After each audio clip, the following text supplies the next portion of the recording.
Welcome to Success Today with Jack Canfield. I'm your host, Jack Canfield, and I have a wonderful guest today, Michelle Reinglass, who is an expert and she knows so much about balance, staying in balance, getting out of balance. We're going to talk about that. Everyone says, I want a more balanced life. Don't know how to achieve that. She does. Let's learn from her today. So welcome, Michelle. Thank you, Jack. Thank you much. It's so great to be here. Well, it's great to have you here. So before we get into exactly what you're doing now, give us just a little bit of background of how maybe where you came from that got you to where you are now. I will start with just that I was living most of my adult life in an out of balance state and didn't understand that. I just knew that things were off.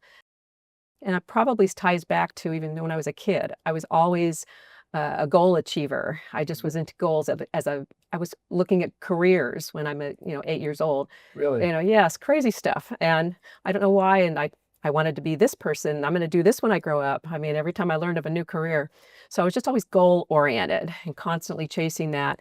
In fact, I even sent articles to Teen Magazine when I was a tween. So I was too young, but they rejected me. I got my first 2 rejections. Oh, that's wild. I love it. I love it. So, just always was doing things. And I think it sort of bled into what continued. My father worked really hard in his work. And so that was a role model, Right. So it was just one of those things where I didn't understand what balance was. I wasn't even understanding anything. I just knew I felt off and overwhelmed and just a lot of different things. So talk about the event or time. Here you are, you're out of balance, and you realize you're kind of a workaholic, achiever, perfectionist, probably all that good stuff. I can relate. Yep. So what was it that drove you from that into this focus and career, focusing on balance and helping people find that? I'll say that I can refer to myself as a reformed lawyer turned mediator. I was always busy, always too busy for, lots of different events, and I told my whole family, told all my friends, now that I'm a mediator, I'm going to be more available to everybody. I control my schedule. And, and then it didn't work. And so people were saying, Michelle, what's going on? And it was that finally realizing I didn't change it. So I've been doing the outside jobs and not doing the inside jobs that I needed to do. What did you then do? Now you're aware of this. What were your next steps? I'm curious. Let me just say, I was a yes girl. I was a yes person. That was one of my biggest mistakes. If I were to give a takeaway to this part of this, I would like to say, learn to say no more. Learn the power of no, because that is really important. And, so it took me a long time to stop and actually measure. Was it hard to learn to say no? And what was it that actually got you to make the shift? We as human beings, we want to please people. We want to do things and be nice. Even if we're not nice, we just, one way or another, we want to appear nice. Nobody wants to tell somebody no. Nobody wants to turn somebody down. And so finally, I started practicing. I had implemented that when people ask me for things, I tell them, you know what, let me look at my calendar and get back to you. Giving us that space to be able to, because I can't trust myself. Right. Even to this day, I cannot trust myself. Yeah. I wish it came naturally. I used to have to write no in magic marker on my calendar when I still had paper calendars.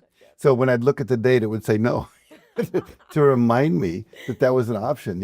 I've gotten very good at it, but it took a while to do that. What would be a couple other key points you would like people to take away from this in terms of like creating more balance or not letting yourself slide into imbalance? For balance, I want people to understand it does exist. It really, really does exist. And it exists when you know how to use it. I'll just say I was a lawyer and there were days I'm in trial. Nobody was going to get me, or have a part of me while I'm in trial. So if you're in a relationship, that has to be understood. What balance really is alignment. It's being aligned with your values, because if you have somebody who's just really needy, for example, and just can't understand if they don't have you all the time, that's not going to work really easily, without some concessions, being done. So it's about a little education in the relationship. Yes, exactly. Yeah. So balance is really important, and there's a lot of ways to do it. I talk about, meditations, movement, taking care of your body, all those different things. doing them on a regular basis and setting for yourself a ritual that works, and being able to say, this morning, every morning, I want to do these 1 or 2 or 3 things. If you overwhelm yourself, you're not going to do them, and then you get yourself out of balance if you're kicking yourself. So part of it is scheduling things. Mm-hmm. So it becomes a routine, a habit, if you will. Absolutely. And I think what you're making me also aware of is not just like relationship and work. There's many aspects of ourself, like exercise, meditation, having fun. Those all need your attention as well, not just your work, your family, and there's also you. Mm-hmm. Most people don't take that into consideration, what they need, So it's very important as well. I just had a conversation with one of my clients, real talented woman. She's already got her MBA and she's working on her PhD. And so I asked what the topic is, and she wasn't sure. And so finally I said, what is it you want to accomplish with this degree? Oh my goodness, she opened up. She was talking about this and that and all these different things and everything. And so I let her finish the entire conversation. And finally I said, that's what you're going to do. And she just looked at me like, so Right. it's not me doing anything magical. It's I get to be there, and witness these types of things. That's great. One case that stands out forever in my mind is it was a woman who was African American, and it was a discrimination case. And I normally can connect with people. I really had a hard time connecting with her. She didn't trust anything or anybody. And her lawyer was getting frustrated with her because it was hard for her to manage the client. We get to about 11:30 that night. And I said, you guys, we're going to have to move this along. This is the best we can do, this best I can get you. I'm sorry, but this, you have to make a decision. So I let them talk. And then finally the lawyer said, she'll do it. So I'm outside and she comes out. And as we acknowledge each other, all of a sudden she said, are we done? And I said, done in what way? I mean, the case? She goes, yes. Yes, you're done. Then she says, I mean, like, completely done? I said, completely done. I'm going to try not to cry. She said, I don't have to see those people anymore. I said, you'll never see them again. And finally she said, do I have to do anything? I said, no, you are free. And all of a sudden, this woman threw her arms around me and was just hugging me as tight as she could and sobbing. And of course, I was sobbing, which is why I try starting to sob myself. But anyway, it was those kind of things I get almost every day in some fashion, maybe not that epic, or that big, but to just, again, it's not me that got through to her. It was just her going through the process and seeing, what happened and realizing for the first time she was free. That's great. Yeah. Well, I get that in your mediation work and also in your work with balance, because I know you've written a book about this and Yeah. really with journals and all kinds of things that you're doing.